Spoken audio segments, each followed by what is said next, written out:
Talk about your labs for a minute. So we'll talk about your CBC, your complete blood count, your basic metabolic panel, and then your coagulation profile.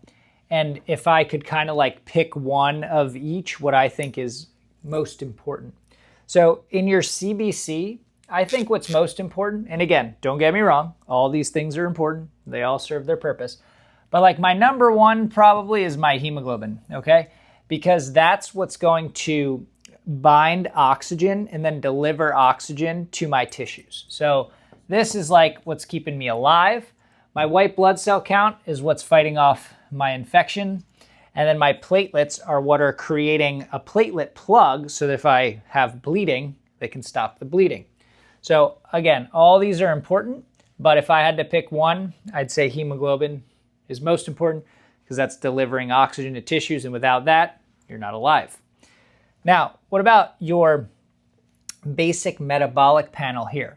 So sodium is king, so I would say that this is number one in my mind because this sodium is the driver of your serum osmolarity. So that's going to be most important.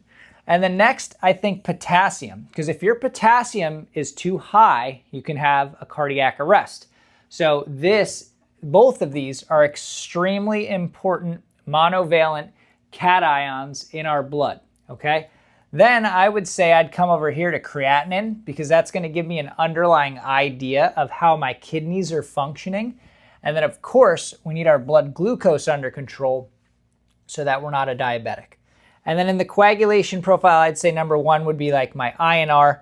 I like to look at the INR to make sure that a patient's coagulation cascade and profile are working appropriately.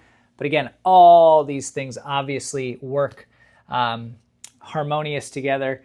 And again, if I had to say, hemoglobin super important, sodium super important, but I'm looking at obviously every single one of these numbers every single day.